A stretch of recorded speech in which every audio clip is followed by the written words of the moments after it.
السلام عليكم البنات، كي دايرين؟ لاباس عليكم؟ نتمنى تكونوا كاملين بخير وعلى خير وانتم كتفرجوا في هذا الفيديو. اليوم غنحضر معكم طون ديال الحوت على شكل القضبان اللي كيجي رائع وزوين. اللي كيتفرج فيا البنات ما ينساني من واحد اللايك، الله يجازيكم بخير باش يتشاف الفيديو عند الناس، وديروا لي اللايك، ديروا لي جيم البنات باش يتشاف الفيديو كما قلت لكم عند وحدين اخرين. وبسم الله على بركة الله ندوزو لطريقة التحضير. عندي هنايا كيلو ديال الطون على هذا الشكل، قطع بهاد الطريفات الصغار هكا المرسومات كما كتشوفوا.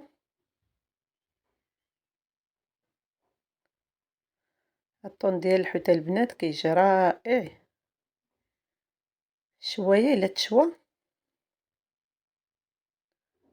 كنديرو في القطبه. عندي هنايا الكمون، شويه الملحه، الابزار، سكنجبير، الخرقوم. هادو هما التوابل اللي عندي.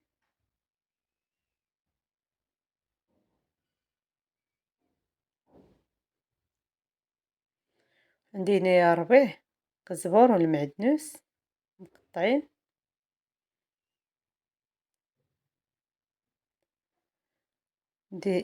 عندي البصله يعني بصله مقطعه طرف صغار، بصله مشلضه. عندي الثومه، جوج دروس الثومه.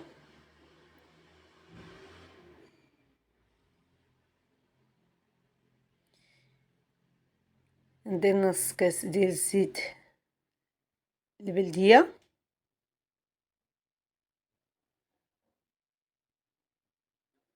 عندي هنايا العطريه ديال الحوت.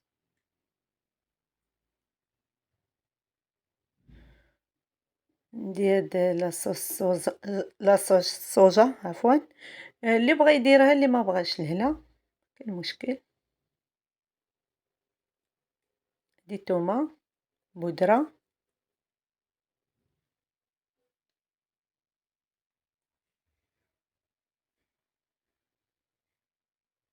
صافي كنخلطو كلشي. انا غنخلط بيديا باش كاع ديك التوابل تدخل ليا في داك الحوت.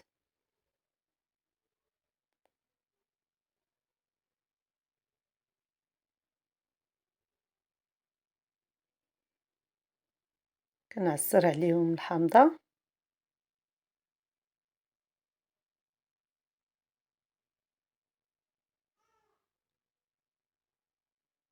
عواشركم مبروكه البنات، هذا الاول ديال رمضان، الله يدخل علينا بالصحه والهنا وراحه البال يا ربي. صافي ديك الحامضه عصرتها، بعد ما غسلتها مزيان، صافي دوزت خلطت كلشي ونغطيهم البنات ونخليهم تقريبا واحد ساعه المكانه حتى كيتشربوا كاع ديك التشرميله، وعاد نرجع نديرهم في القطبان. صافي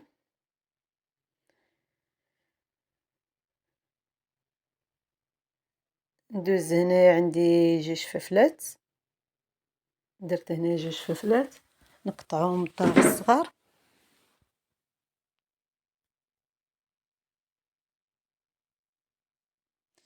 هاد الفلفله البنات الاختياريه، اختياريه، اللي بغى يديرها يديرها، اللي ما بغاش لا. انا غنديرها هي ومطيشه في الوسط ديال الحوت.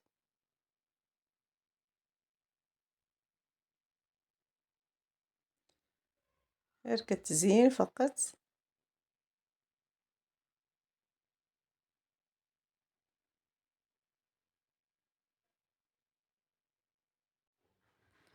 صافي البنات دابا غندوزو نعمروهم.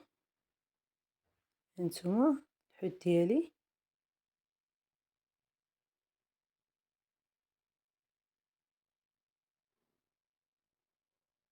هانتوما كما قلت لكم داك الفلفله ومطيشه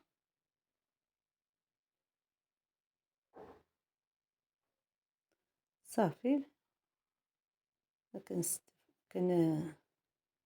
نعمرهم بحال هاد الشكل، نديرو الحوت ومن بعد مطيشه والفلفله، وكنديرو عاوتاني غير كتزين فقط. اللي ما بغاش يدير بلا ما يديرهم، كتافي غير بداك الحوت. عرفتي البنات راه كيجي رائع وزوين والله.